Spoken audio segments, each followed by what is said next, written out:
All right. New house, new webcam, new newspaper. All right. I apologize for the four people that voted and the three that I let down on the article that won. It had some it explained things that gets really annoying to read over and over again. And it's frustrating. And I'm sorry. I posted it on my Twitter, so if you really wanted to read it, it is on Twitter for free. All right, but runner up, the one person that voted for this, gotcha. All right, some Egyptian traces, recent discoveries of a mummy in Arizona. It is the body of a little child and came from a chamber in the solid rock. 1902. This is from 1902, and what's interesting, and I'll pull it up on here, is the names of the Grand Canyon, the canyons in Grand Canyon. Interesting names. The fact that all the Indian tribes that occupied the Southwest territories with larger cities and carried on agriculture on an extensive scale burned their dead has made it impossible for students of ethnology and anthropology to find remains enough of the Aborigines upon which to build satisfactory information concerning the kind of men and women the red men were who evoluted the first civilization in American soil, ages before Columbus was born, says a correspondent of the Boston Transcript. Well, this correspondent did a long run-on sentence. Okay. While it is believed the valleys and mountainsides of Arizona and New Mexico were occupied in Aztec days by no less than 7 million people, less than a dozen monuments have been found erected to the dead of those races, and not more than 7 mummified remains have been discovered. These two have been found in poor state of preservation and are not to be compared in the thoroughness of the work with those from Peru and Egypt. Hundreds of urns have been found all over the territories containing ashes of Aborigines, and there are thousands more urns still remaining sealed in the granite walls of the mountains and canyons, or buried deep in the adobe soil and covered by boulders, where they were placed with extreme labor long before the days of Montezuma. Upper Gila River. Several scientists connected with the Smithsonian Institute at Washington have been busy among the remains of the cliff dwellers on the Upper Gila River in Graham County for weeks. Recently, they came across what they believed is the most important discovery in the field of archaeology in the Southwest in some years. The find is the body of a little child. It came from one of the chambers cut in solid rock away up in a perpendicular mountain cliff, some 200 feet high, and at an altitude of 2,300 feet above sea level. It is thought the child was about 4 years old. The dried remains were taken from the rocky chamber, wrapped tightly, similar to Egyptian mummies, with bands of cloth and bound to a block of wood several feet long. As the bands were removed, baked peanuts and mesquite beans rolled out. They were in a good state of preservation, as if placed there but a few months before. A child's plaything, a curious bone affair, 3 inches long and 1 inch wide, with holes through it with pieces of animal hide dangling from it, was found, placed between the arms of the body. That was a weird sentence to read. Okay. The color of the dry, parched skin was similar to that of an Egyptian mummy. The little, thin hands were clenched about bits of mesquite wood and a thick mass of raven black hair, much finer than that of any modern Indian, covered the infantile head. The legs were drawn in the position of a child creeping. I lost my spot. And the forearms were raised so that the hands were near the shoulders, with the palms towards the front, similar to the Peruvian mummies. The fingernails were perfect and the teeth intact. The nose, ears, and eyes were gone, and the skin was broken on the right knee and one of the wrists, exposing bones, sinews, and dried flesh. Scientists believe the child's body was lain among the ruins of the cliff dwellers for at least 250 years, and possibly for over 350. I bet it's older. A lot of people don't know that there's been mummies found all over North and South America, and that should raise some suspicion right there. The home in which this mummy was found was one of a large number in the region of the Upper Gila Valley, all made in the granite cliffs which overhang the valley. Many of these chambers have been explored, but they are difficult of access, and many remain untouched, even by the most reckless adventurers. Some of these tombs are so high that they cannot be reached by ladders, and are protected from above by the overhanging rocks, so that they cannot even be reached by means of ropes. How the prehistoric undertakers reached these sepulchres is a problem which will be solved perhaps someday when the pulverized dust inside the charnel house rises up on a resurrection morn and explains. The cliff dwellers, as a rule, did not resort to mummify. The cliff dwellers, as a rule, did not resort to mummifying their dead, but preferred the more aesthetic mode of burning the remains and depositing the ashes together with some household utensils, or perhaps a gewgaw or fetish beloved by the wearer while in life.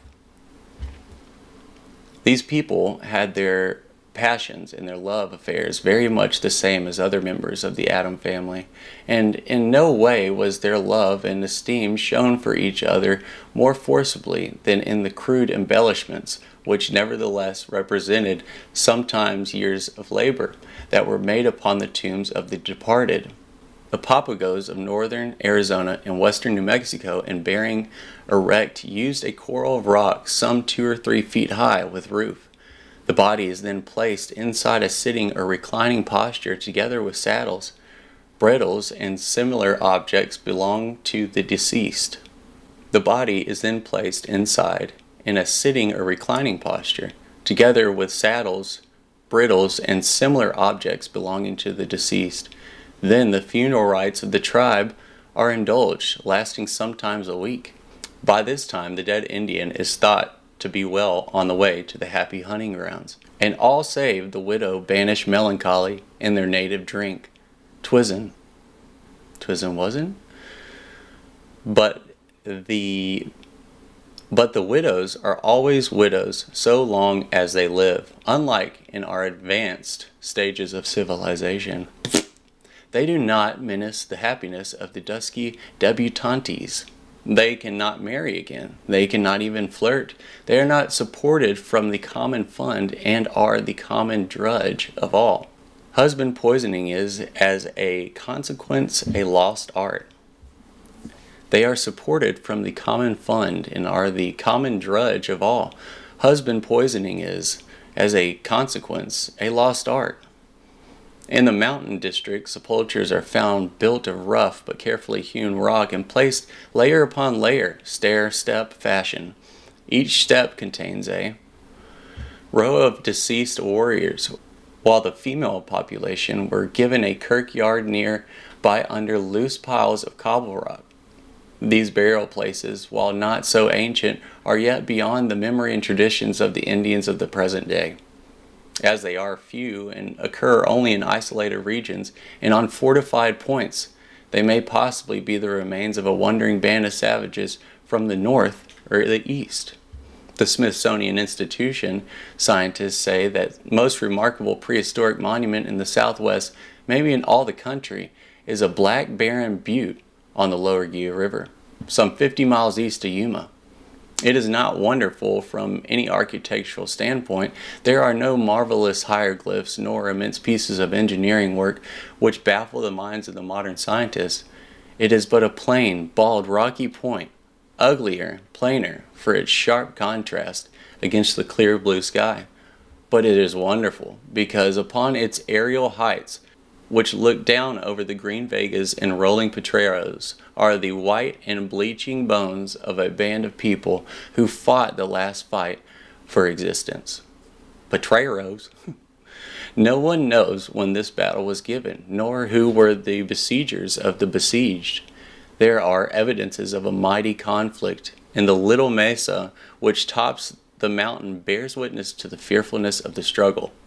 By its carpet of human bones, this point, which is known locally as La Loma de Muerte, well, that's bad, or the Hill of Death, is a prominent landmark throughout this whole region.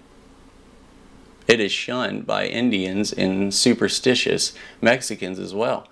The main highway from Tucson to Yuma leads by the base of the hill, and pious Catholics who have occasion to pass along the route invariably cast a rock upon the pile, which has thus accumulated into a considerable mound, not a very costly shrine, but built with sincere hands.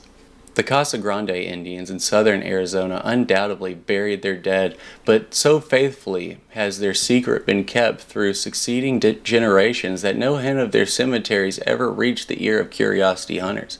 In the early day, it was thought these Indians who claimed direct relation with the Aztecs were in possession of knowledge which would lead to finding of Aztec remains, and with them quantities of precious jewels and stones. Many a weary mile has been traveled by prospectors, and many tons of rock loosened in a vain search for these buried treasures. Not a siestos ever came to light. These people valued the simple product of the field more than the gold and silver. The Mogan tribe in the northern portion of Arizona and New Mexico have more elaborate funeral rites and ceremonies than any other tribe of Indians on the North American continent. The death of a prominent personage is followed by days of dancing and wailing and nights of incantation. These services sometimes extend over a period of a week or a week and a half before the corpse is finally laid away in its granite bed and the soul permitted to start out on its journey to the sun. The Mogans, the Zunis, and the ancient Pimas were all sun worshippers, and their modes of burial naturally differed from the other tribes as they differed in advanced stages of civilization. Many of the southwestern Indians had no belief or knowledge of a hereafter. When they fell in battle or succumbed to disease, they had reached the end. As a consequence, no extra amount of care was taken with their remains, and the only reason for removing them at all was directed by sanitary instincts. As a consequence, no extra amount of care was taken with their remains, and the only reason for removing them at all was directed by sanitary instincts. On the northern border of Mexico, or near the border, are found the first pyramidal tombs. They are the exact counterpart of the Egyptian monoliths, save in size and perfection of make. Yet they indicate a near connection between the early builders on either side of the big water. These pyramids have inside vaults and were doubtless intended for tombs, though no remains have been found in the few scattering structures brought to light. A large portion of north-central Mexico has not yet been trod by civilized feet. It may be, when this country is better known, some wonderful archaeological discoveries will be made, and a new and more interesting chapter added to that branch of science.